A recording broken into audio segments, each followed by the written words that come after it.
आदाब। मुनसिफ टीवी की खास पेशकश बियॉन्ड बॉर्डर्स में आपका इस्तकबाल है और मैं हूं सैयद अहमद जीलानी। बियॉन्ड बॉर्डर्स में आज बात करेंगे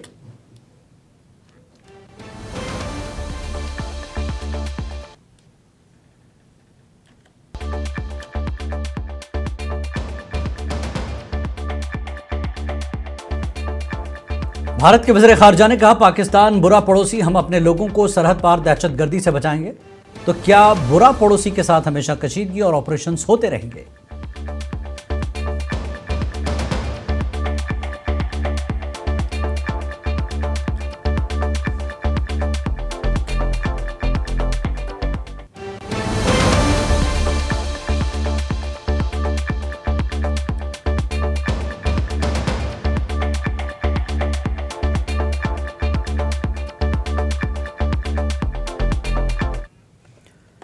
तो नाज़रीन, पाकिस्तान बुरा पड़ोसी है, यह कहना है हिंदुस्तानी वज़ीर ख़ारजा एस जयशंकर का। पाकिस्तान के साथ ताल्लुकात पर एस जयशंकर ने बड़ा बयान दिया है। Indian institute of technology Madras में खिताब करते हुए वज़ीर ख़ारजा ने पाकिस्तान को बुरा पड़ोसी करार दिया और कहा कि भारत को दहशतगर्दी के खिलाफ अपने लोगों का दिफा करने का मुकम्मल हक़ है।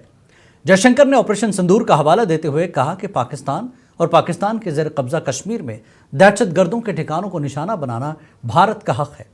उनका कहना था कि अगर कोई मुल्क जानबूझकर दहशतगर्दी करेगा तो हमें अपने लोगों को बचाने का हक़ है। पिछले साल अप्रैल में पहलगाम हमले के बाद भारत ने पाकिस्तानी ज़ेर कब्ज़ा कश्मीर में दहशतगर्दों के कैंपों पर ऑपरेशन सिंदूर शुरू किया, जिसमें 100 से ज़्यादा दहशतगर्द मारे गए और 10 मई को जंगबंदी का ऐलान किया गया। ताहम वज़ीर ख़ारजा जयशंकर ने कहा कि दहशतगर्दी की हिमायत से अच्छे ताल्लुकात मुमकिन नहीं हैं। जयशंकर के मुताबिक भारत को कई तरह के पड़ोसियों का सामना है और अगर कोई पड़ोसी भारत के लिए नुकसानदेह नहीं है तो भारत हमेशा उसके लिए साथ मेहरबानी करेगा। लेकिन सवाल ये उठता है कि क्या एक पड़ोसी मुल्क के साथ इस तरह की खुली कशीदगी में अच्छे ताल्लुकात कायम रखना मुमकिन है? क्या भारत अपने दिफा में इस तरह के ऑपरेशंस करेगा? इस तरह की कार्रवाइयाँ क्या मज़ीद कशीदगी का सबब नहीं बनेगी? यह भारत की सोच के मुताबिक बातचीत से मसला हल किया जाना चाहिए, लेकिन क्या पाकिस्तान के साथ अब भी बातचीत का रास्ता खुला है? सबसे पहले आइए देख लेते हैं जयशंकर ने इस प्रोग्राम में क्या कहा, आप भी सुनिए। Now, when you have bad neighbors, and if you look to the one to the west, if a country decides that they will deliberately, persistently, unrepentantly continue with terrorism, we have a right to defend our people against terrorism. We will exercise that right. How we exercise that right is up to us. Nobody can tell us what we should do or not. We will do whatever we have to do to defend ourselves. It's a common sense proposition. Is the message which I also took to Bangladesh. And yes, I mean, they are right now heading for their elections. We wish them well in that election. और आइए इस मुद्दे पर बात करने के लिए आज हमारे साथ खास मेहमान अनिल गौर साहब, जो कि डिफेंस एक्सपर्ट हैं, पॉलिटिकल एक्सपर्ट हैं, इस तरह के मामलों पर गहरी नज़र रखते हैं, और डॉक्टर राजन कोचर साहब भी हमारे साथ जुड़ चुके हैं। आप ख़ास दो मेहमान हैं आज हमारे साथ और दोनों का ताल्लुक़ फ़ौज से है। ये हमारे लिए बहुत अहम बात है आज। जिस तरह से डॉक्टर राजन कोचर साहब, पाकिस्तान को बुरा पड़ोसी कहने का मकसद और जयशंकर के इस जुमले का इस्तेमाल किस प्रोस्पेक्टिव में है और इससे इंटरनेशनल रिलेशंस पर क्या असरात होंगे, जिस तरह से उन्होंने कहा है? धन्यवाद जिलानी साहब, ये बहुत इंपॉर्टेंट स्टेटमेंट है हमारे मिनिस्टर ऑफ एक्सटर्नल अफेयर्स की। अब आप देखिए कि आपके जो अगर नेबर्स अच्छे होते हैं तो आप अगर एक टाइम पे आपने उनको एक एक्स्ट्रा ऑर्डिनरी कंसेशन दिया, और एक इंडस वाटर ट्रीटी मैं मानता हूं कि एक वन साइडेड ट्रीटी थी और वो पाकिस्तान की तरफ ज्यादा थी और भारत की तरफ कम थी जी। और फिर भी भारत ने उस ट्रीटी को हमेशा माना है और पाकिस्तान को कई मौके दिए हैं कि आप अपना जो भी पाकिस्तान भारत के अगेंस्ट कर रहा था, इस ट्रीटी के ऊपर हमने अपनी नजर कभी नहीं डाली जी। तो मुझे लगता है कि ये एक बहुत बड़ी स्ट्रैटेजिक मिस्टेक थी जो अभी इसको रेक्टिफाई किया गया है। देखिए, आप अगर आपके नेबर अच्छे होंगे तो आप उनको मदद करेंगे, और अगर वो अच्छे नहीं होंगे तो आप भी सोचेंगे कि इस टाइप की जो इनको एडवांटेज दिया जा रहा है। अगर मैं आपको एक छोटा एग्जांपल दूं, ये जो ट्रीटी है आपका वेस्टर्न रिवर्स और आपकी ईस्टर्न रिवर्स में दो हिस्सों में बांटी गई है। आपकी तरफ रवि, ब्यास और सतलुज आए हैं, और पाकिस्तान की तरफ इंडस, झेलम और चेनाब आए। पानी तो भारत से ही जा रहा है इनको। हाँ। भारत को 33 मिलियन एकड़ फुट इस पानी को नापा जाता है।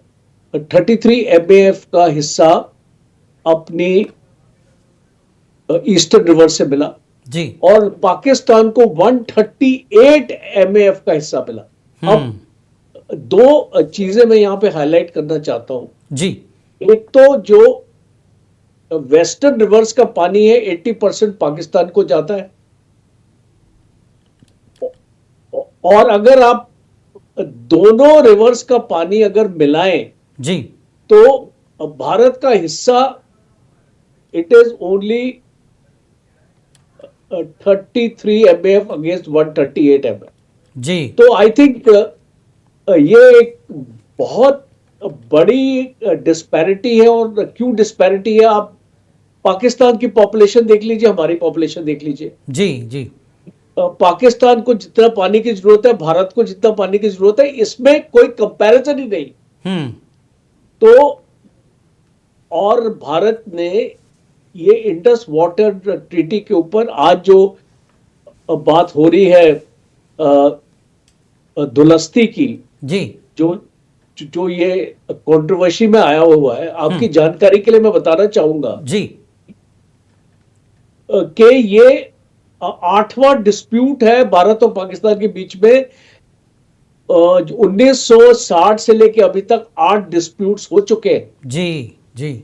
और जितने भी डिस्प्यूट्स हैं पाकिस्तान के साथ, वो खास तौर पे चेनाब नदी के ऊपर है, because 5 out of the 8 are related to Chenab. जी। जी। और क्यों ये इनको तकलीफ हो रही है, क्योंकि चेनाब पंजाब में पानी देता है, और पंजाब की जितनी भी पाकिस्तान की फौज है वो एक एग्रीकल्चरल इकोनॉमी में काम करती है। पाकिस्तान की फौज के जितने भी बंदे हैं वो एक कमर्शियल एस्टेब्लिशमेंट्स रन करते हैं। उनके पास फार्म हाउसेस हैं जनरल्स के पास।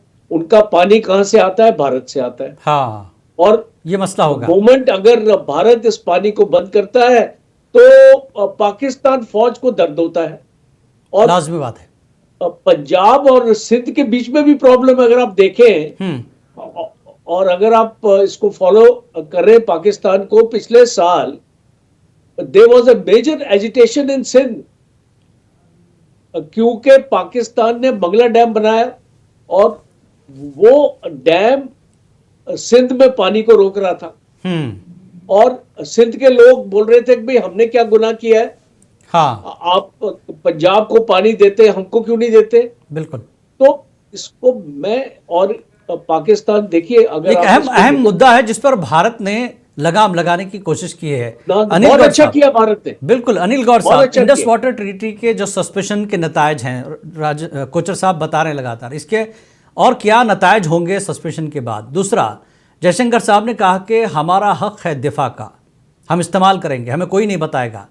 तो ये जिस तरह से बयान है जयशंकर साहब का कि पाकिस्तान के साथ हम ईंट का जवाब पत्थर से देने वाले हैं, यही लगता है। तो लेकिन इंटरनेशनल कम्युनिटी के लिए क्या एक नया खतरा पैदा नहीं होगा कि पड़ोसी मुल्क लड़ बैठेंगे, फिर ट्रंप आ जाएंगे, फिर अब चीन भी सामने आया कि साहब हमने रुकाया, फिर ये मसले चलते रहेंगे? कैसे देखते हैं इसको?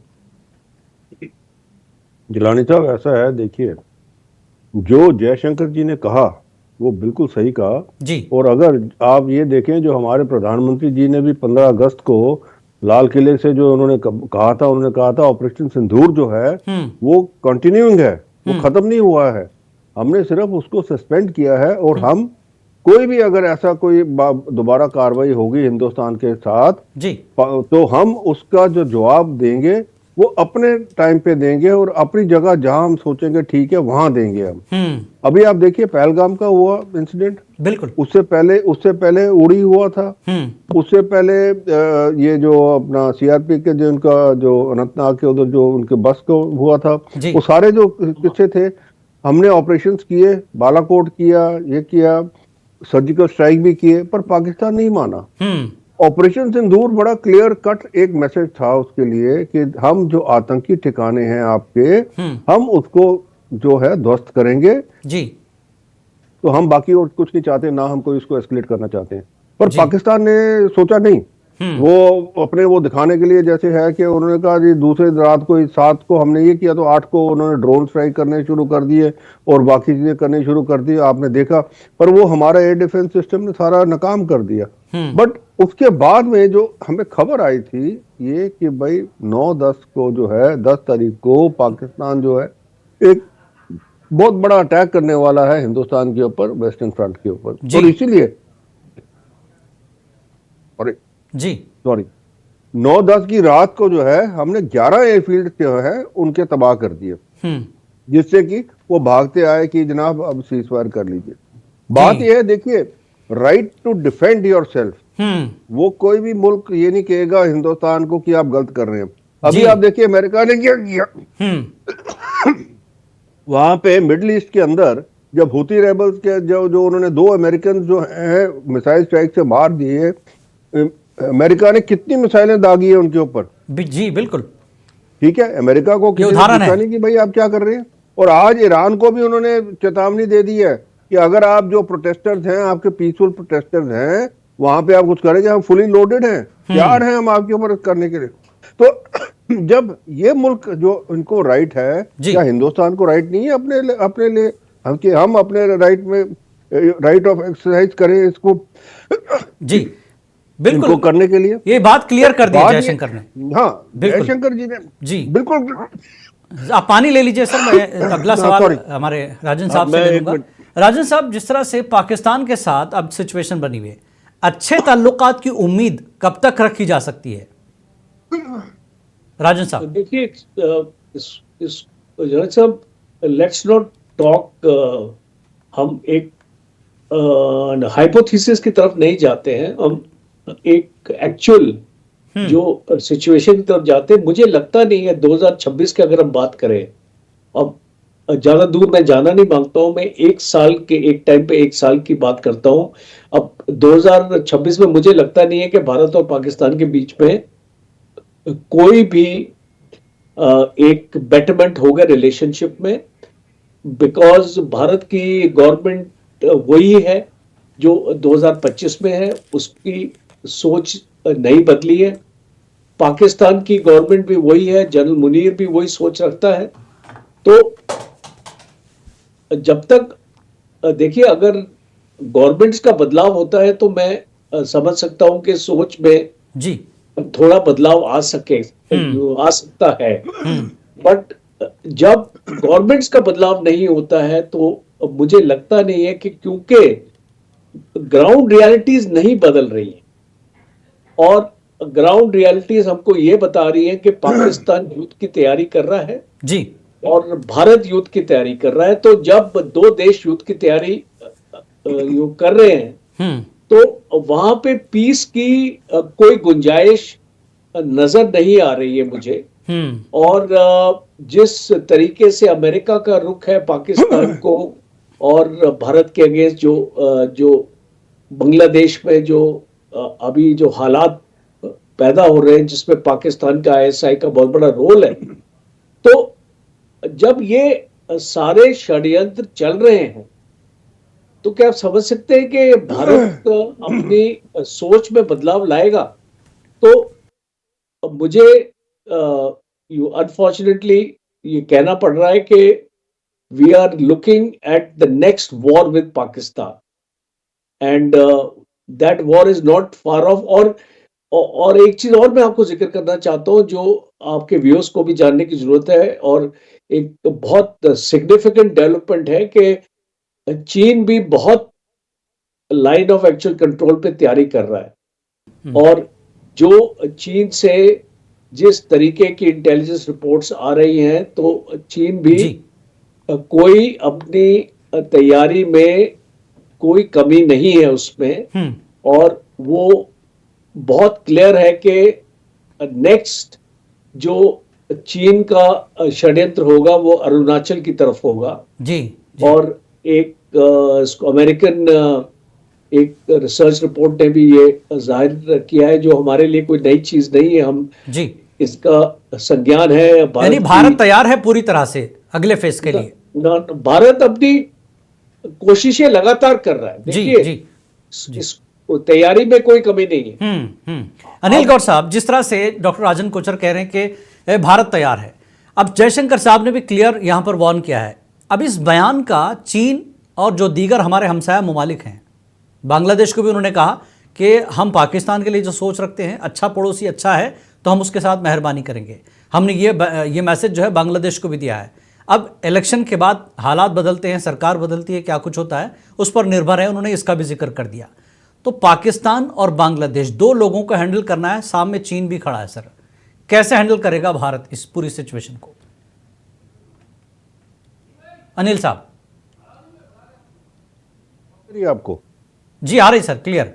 हाँ, ऐसा है जिलानी साहब, ये जो थ्रेट है जो पाकिस्तान और चीन की, इसका तो पहले से ही संज्ञान था जी, पर जो बांग्लादेश का अभी हुआ है वो अभी एक रिसेंट डेवलपमेंट हुई है, जिसकी वजह से वो अमेरिकन इंटरवेंशन की वजह से हुई है जी। क्योंकि अमेरिका को अपना एक वहां पे आइलैंड, वहां बेस बनाना था और शेख हसीना जो है वो नहीं मान रही थी, तो उन्होंने एक कू कराया जो अमेरिका सेकेंड वर्ल्ड वॉर के बाद करता आया है हर मुल्क के अंदर, जहाँ पे उसको वो जो वहां की जो गवर्नमेंट है जो उसके साथ नहीं चलती थी तो उसको कू करा दिया। आप देख लीजिए, यहाँ तक कि अभी ये यूक्रेन में भी जो जेलेंस्की बिठाया, ये भी कू करके बिठाया हुआ है। हाँ। और उसका हाल देख लीजिए क्या किया। तो अब ये तीन जो है हमारे पास ये है आ गए हैं। पर एक चीज ये है कि बांग्लादेश जो है उसकी जो फौज है और उसकी जो मैं कहूँगा आर्म फोर्सेस है, हमारे मुकाबले उस हिसाब से उनका इतना नहीं है जितना कि हमें चीन और पाकिस्तान की तरफ से जो ज्यादा थ्रेट है। अब हिंदुस्तान ने, आप देखिए, अभी मैं छोटी सी एक बात बताऊं, अभी रिसेंटली ये 2-3 दिन पहले हिंदुस्तान ने अपनी वो मिसाइल जो प्रलय है उसका भी जो है यूजर ट्रायल कर लिया जी। यूजर ट्रायल, प्रलय क्या है, वो आपकी 500 किलोमीटर तक है उसकी रेंज, पर वो मल्टीपल वॉरहेड ले जाती है जी, ठीक है नहीं। जैसे पहले हमारी ये थी जो हमारी दूसरी मिसाइल थी वो सिंगल वॉरहेड थी, ये कन्वेंशनल वॉरहेड मल्टीपल ले जाती है। इसका मतलब अगर आप एक मिसाइल आपके पास है तो आप 5 या 7 टारगेट उसके साथ एंगेज कर सकते हैं, तो आपका फोर्स मल्टीप्लायर हो गया। हिंदुस्तान अपनी तैयारी पूरी कर रहा है और ये हमने ऑपरेशन सिंदूर में भी देखा जी। सारी दुनिया ने देखा कि हिंदुस्तान ने अपने आप को मजबूत कर लिया है और चीन को भी पता लग गया है कि भाई आप अगर हमारे ऊपर अटैक करना चाहेंगे, आपकी एयरफोर्स या आपके ड्रोन या आपका दूसरा अटैक साइबर अटैक भी, क्योंकि ऑपरेशन सिंदूर में चाइनीज ऑपरेटर्स बैठे हुए थे वहां पे जो उनके ड्रोन चला रहे थे जी। जो सैटेलाइट कम्युनिकेशन करा रहे थे वो चाइनीज सैटेलाइट से हो रहा था और साइबर अटैक भी हुए, पर वो सारे के सारे विफल कर दिए। तो हिंदुस्तान तैयार है, ये नहीं है कि नहीं तैयार, पर यह है कि हिंदुस्तान जंग नहीं चाहता। हम नहीं चाहते जंग, क्यों? क्योंकि देखिए आज हिंदुस्तान चौथे पैदान पे पहुंच गया हुआ है इकोनॉमिक उसमें, अब तीसरे पे आ रहा है। हम जो डेवलपमेंट कर रहे हैं अपने देश की, जिस हिसाब से चल रहा है कि हमारे देश को ऊपर उठाने के लिए जो जिस हिसाब से कार्रवाई चल रही है, आप देखिए रोड्स बन रही हैं, ट्रेन रेलवे ट्रैक्स बन रहे हैं, पोर्ट्स बन रहे हैं, जो इकोनॉमी है आपकी पूरी की पूरी तरह खुल रही है, ताकि आप जो है ये कल अमेरिका, चीन और उसके बाद हिंदुस्तान का नाम आ जाए। और जब आपके पास ये इकोनॉमिक स्ट्रेंथ होती है तो आप ज्यादा स्ट्रेंथ कर सकते हैं अपने सारी चीजों के लिए, चाहे वो अपना डिफेंस है, चाहे अपना वो लोगों का जो है कुछ जी। भी जो है आप उसको कर सकते हैं। जी। तो ये चीज एक बड़ी क्लियर है। बट उसके अंदर देखिए चीन को काउंटर करने के लिए भी हिंदुस्तान ने कदम उठाए। जब अभी गलवान में हुआ तो हमने अपने T-72 टैंक्स भेजे वहां पे। वो हमने देखा कि भाई T-72 टैंक तो नहीं चलता क्योंकि वो बहुत भारी है, उसकी मैनेजेबिलिटी कम है। हमने इमीडिएटली जो है हमारा जोरावर बना लिया। जी जी जोरावर एक लाइट टैंक है और वो उसको डिप्लॉय भी कर दिया हमने। जी। भले आप देख लीजिए 1 साल के अंदर वो बन के पूरा तैयार होके वहां डिप्लॉय भी हो गया। तो ये कहना कि हिंदुस्तान तैयार नहीं है, ये मैं कहूंगा थोड़ा सा हमें सोच लेना चाहिए। हिंदुस्तान पूरा तैयार है, हमारी गवर्नमेंट पूरी तैयार है। नहीं, ये क्योंकि जयशंकर साहब का ये बयान खुद बता रहा है कि हम तैयार हैं। बिल्कुल, हाँ, हम बिल्कुल तैयार हैं। हाँ। और अगर देखिए अभी ऑपरेशन सिंदूर खत्म नहीं हुआ। हाँ, रुका और ये हुआ जो है अभी हाल ही में जो रेड फोर्ट के उधर जो ये किया है, ऑपरेशन किया, जो बॉम्ब ब्लास्ट वगैरह किया है, इसका बदला जरूर होगा। ये मैं आपको बता दूं, ये बदला जरूर होगा। बिल्कुल। और कब होगा, कहां होगा, ये हिंदुस्तान ही तय करेगा कि कहां क्या करना है। हाँ। पर इस बारी जो है जी। लास्ट टाइम की तरह ये नहीं होगा कि सिर्फ सिलेक्टेड टारगेट्स होंगे। हाँ। क्योंकि इस टाइम जो है हमारे पास पूरी क्षमता है। आप देखिए ऑपरेशन सिंदूर के अंदर अगर हम अपनी ब्रह्मोस जो है, एक वेंटिलेटर शाफ्ट जो 2.5 फुट का वेंटिलेटर शाफ्ट है, उसके बीच में हम दाग सकते हैं, तो पाकिस्तान और अमेरिका को भी पता लग गया है कि हिंदुस्तान की जो क्षमता है वो बहुत क्लियर हो जाएगी। बिल्कुल, तस्वीर साफ हो जाएगी। बिल्कुल, ये क्लियर हो गई है, साफ हो गई है उनको। ये इसमें कोई दो राय नहीं है। बिल्कुल, क्योंकि ये इतनी सटीकता के साथ, इवन अमेरिका के पास ऐसी मिसाइल नहीं है जो इतनी सटीकता के साथ काम करेगी। तो हमारे जो ये है सब तैयारी है। अब सिर्फ ये है, देखना ये है हमने कि हम कहां करेंगे, कब करेंगे, जितनी देर जैसे भी हमने करना है, तो उसके बाद सक्सेस जरूर होगा हमारा। वक्त के हिसाब से तय किया जाएगा क्या करना है। बिल्कुल। डॉक्टर राजन साहब, सिर्फ 1 मिनट की गुंजाइश मेरे पास अभी है। भारत के जो टेररिज्म के खिलाफ कदम उठाए जा रहे हैं इंटरनेशनल लेवल पर, किस तरह से इसको कबूल किया जाएगा, और यूएन के पास या फिर इंटरनेशनल जो फोर्सेस है, इसका रिएक्शन आप कैसे देखते हैं इस इशू को, जैसे चीन, पाकिस्तान? देखिए जिलानी साहब, जो यूएन का स्ट्रक्चर है हम सब जानते हैं कि 5 मेंबर्स हैं, परमानेंट मेंबर्स है, सिक्योरिटी काउंसिल की वीटो पावर है। कोई भी प्रपोजल अगर आप यूएन सिक्योरिटी काउंसिल में लेके आते हैं तो चाइना वीटो कर देता है। तो आपको मुझे लगता नहीं है कि इसको यूएन का आपको कोई भी फायदा होने वाला है। यूएन के डिबेट्स हम सुनते हैं, लोग बोलते हैं, पाकिस्तान वाला भी बोलता है, हमारे वाले भी बोलते हैं, बट उसका एक्चुअली कोई इम्पैक्ट नहीं है पाकिस्तान के ऊपर जी। और पाकिस्तान को आईएमएफ का लोन भी मिलता है, वर्ल्ड बैंक से भी उसको सपोर्ट मिल रही है। तो और उसको एफएटीएफ की ग्रीन लिस्ट से भी निकाल दिया। देखिए, जब तक अमेरिका का सपोर्ट है ना पाकिस्तान को, तो इसको आप कुछ भी कर लो यूएन में, you are not going to succeed. तो लेकिन भारत को भी नजरअंदाज नहीं कर सकता अमेरिका सीधे तौर पर। देखिए, आज की सिचुएशन अलग है। हम कुछ भी बोल रहे हैं यहाँ पे, हम डिबेट्स पे कुछ भी बोल रहे हैं कि भारत को नजरअंदाज नहीं कर सकता, वो कर रहे हैं नजरअंदाज। ग्राउंड रियलिटी आपके सामने है। अगर आपके ऊपर 50% टैरिफ्स लगाए हैं, तो मैं तो वेट कर रहा हूं कि वो टैरिफ्स कब आपके निकलेंगे। और मैं इसका भी वेट कर रहा हूं कि जब आपकी ट्रेड डील होने वाली है, तो कुछ नहीं हो रहा ग्राउंड पे। और जो बोल रहे हैं कि अगले साल तो शुरू हो गया, सिर्फ बयानों से काम चल रहा है अभी, इसको बयानों से काम चल रहा है। ग्राउंड लेकिन भारत ने ये क्लियर कर दिया कि हम तो तैयार हैं सीधे तौर पर, इस बात से सहमत है। भारत अपनी स्थिति भारत ने स्पष्ट कर दी अमेरिका को। बिल्कुल। और अभी अमेरिका को डिसाइड करना है अमेरिका को क्या करना है। बिल्कुल। तो हम झुकने वाले नहीं है अमेरिका के सामने। इतना भारत ने ऑलरेडी मैसेज कन्वे कर दी। बहुत हो गया, अब हम नहीं झुकेंगे, हम अपना फैसले पर कायम हैं। बहुत बहुत शुक्रिया आपका राजन साहब और अनिल गौर साहब इस पर मुद्दे पर बात करने के लिए। जयशंकर का सीधा बयान ये सभी के लिए पैगाम है कि भारत अब नहीं झुकेगा, हम अपने लोगों को बचाने के लिए अपने हक दिफा रखते हैं। बियॉन्ड बॉर्डर्स में फिलहाल इतना ही। आदाब।